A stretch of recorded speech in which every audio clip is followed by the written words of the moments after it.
Alors, cette semaine, on reçoit le deuxième candidat au leadership du Parti libéral du Québec, Alexandre Cusson. Bienvenue à cette discussion de salon. Très heureux d'être ici.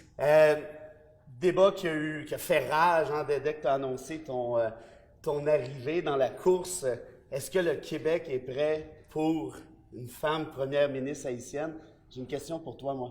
Est-ce que le Québec est prêt pour un maire de Drummondville? Bien, j'espère. Je pense que le débat doit être sur les idées. Ça ne doit pas être sur la couleur. Tu as dû être découragé que ça parte Ben, comme ça, non? Oui, puis à un moment donné, moi, je suis quelqu'un qui est ouvert. Ce n'est pas une question pour moi. Si le Québec ne veut pas voter pour une femme ou si le Québec ne veut pas voter pour une haïtienne, ben, le Québec est malade. Alors, pour moi, ça, c'est pas. Je pense pas. Je pense que le Québec est beaucoup plus ouvert que ça. Moi, il n'y a personne qui m'a dit, hey, là, il ne faut pas, ça se peut pas être une femme, etc. J'ai pas entendu ça. C'est souvent des gens de Montréal qui pensent que les gens dans la région sont racistes. Ben, je pense que c'est ça. Je pense que c'est beaucoup plus des gens qui pensent que d'autres sont comme ça. Exact. Est-ce que des racistes, il y en a? Ben oui, je pense que ça, des racistes, il y en a. Il y en aura toujours. Mais il ne faut justement pas s'en occuper. Il faut les éduquer, il faut leur parler, mais à un moment donné, il faut passer à autre chose. Maintenant, la raison de cette arrivée soudaine dans cette course, que personne n'a vu venir, en tout cas pas moi, ça c'est clair.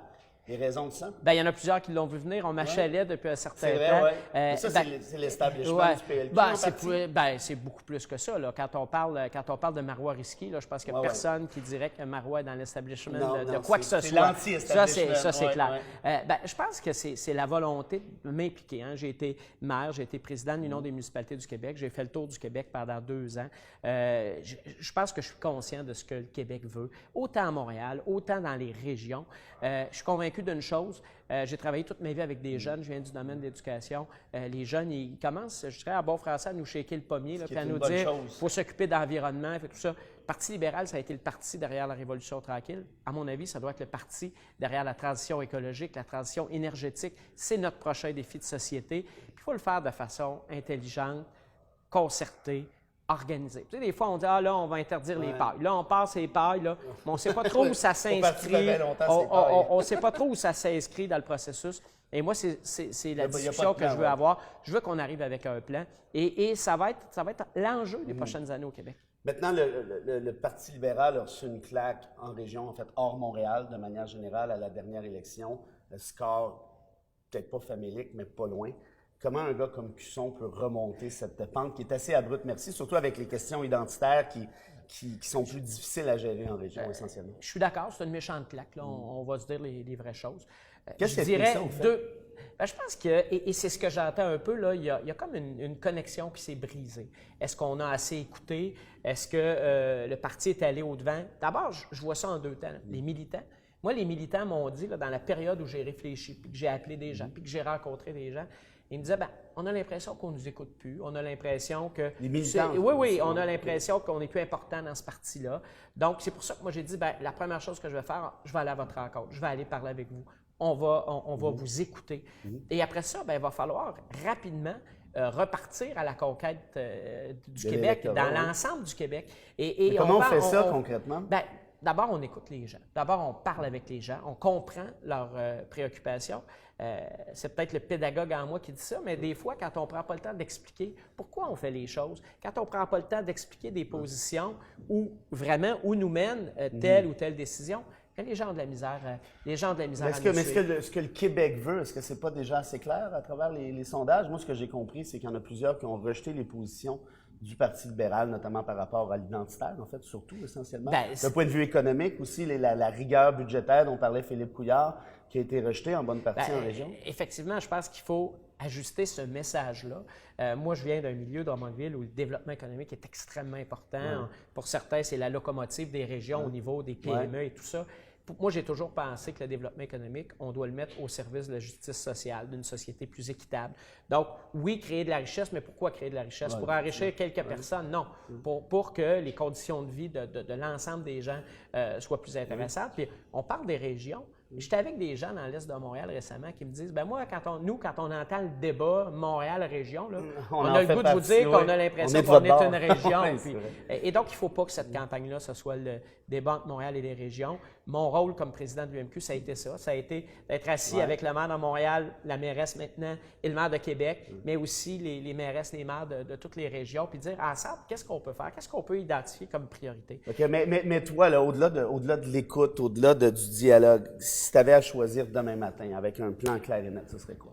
Parce que je t'entends, tu étais clairement de centre-gauche, sinon à gauche. Clairement, centre-gauche, je résume ça des fois en disant j'ai le cœur à gauche puis j'ai le portefeuille à droite. Ouais, comme ben du monde. On l'a déjà entendu, ça fait un peu cool de dire ça comme ça. Là.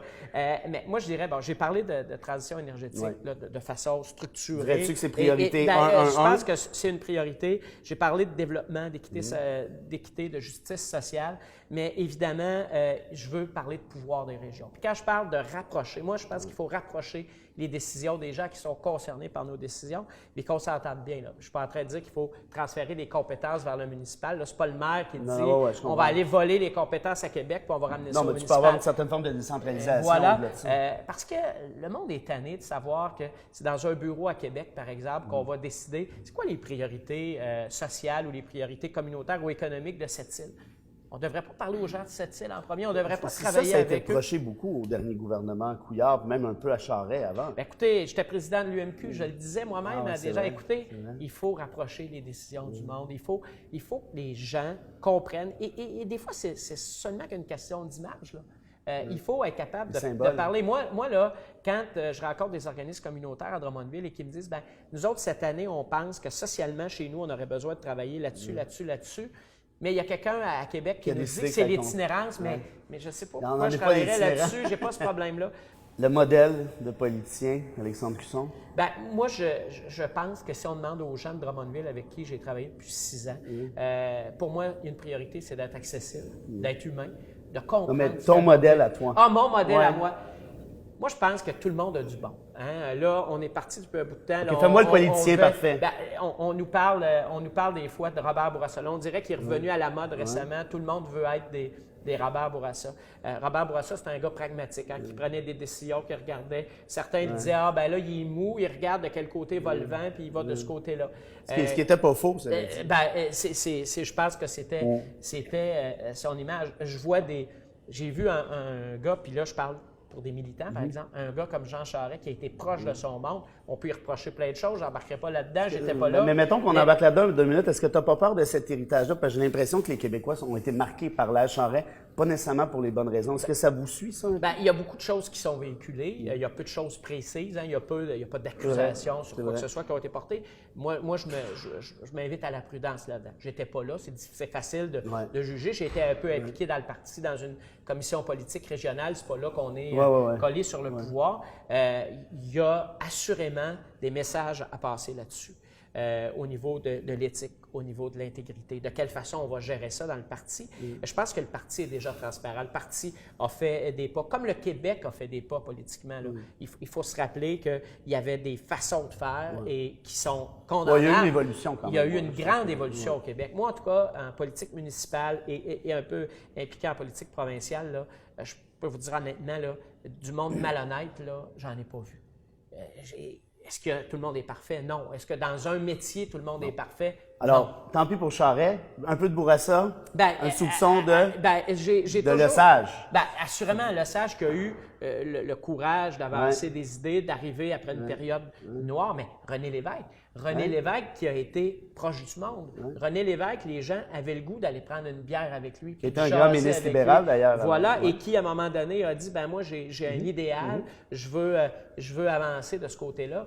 Je lis beaucoup sur les politiciens, j'ai toujours lu les biographies. Un gars comme Brian Mulroney, qui était un progressiste conservateur. S'il avait été au Québec, aurait été PLQ, clair et net, aurait été un modèle à la Bourassa. Assurément, puis quand on voit le Parti conservateur au fédéral, on est loin de ce progressisme-là, du moins avec le chef. Là, Brian Mulroney, ça a été, je pense, un grand premier ministre du Québec. Alors maintenant, vous connaissez un peu mieux, peut-être même beaucoup mieux, ce deuxième candidat et peut-être le dernier, on ne sait-on jamais. On décide ça à la fin mai, si j'ai bien compris, chez les membres du 30-31 mai. Congrès, mais là, tous les membres ont droit de vote, hein, ça change la dynamique de la course au leadership et les gens voteront là, quelques jours d'avance par Internet, par téléphone. Alors, moi, ce que je retiens d'Alexandre Cusson aujourd'hui, c'est deux choses. Priorité 1.1.1, l'urgence climatique, et priorité 1B, les régions. Pourquoi ne pas décentraliser certains ministères, par exemple? Ça, c'est le gars de Mont-Laurier qui parle. Tout à fait. Qui dit peut-être que si on avait un peu d'influence sur ce qui se passe, des jobs en région notamment aussi. Décentraliser des bureaux, mais les décisions qui viennent avec. Pas aller stationner des fonctionnaires en région si pour faire de la photo. Vraiment, pas de photos en région. De la vraie influence. Des décisions, influencer la région. Alexandre Cusson, tu reviens reviens t'asseoir quand tu veux, puis bonne bonne chance pour ça. Merci Salut. beaucoup. Salut tout le monde.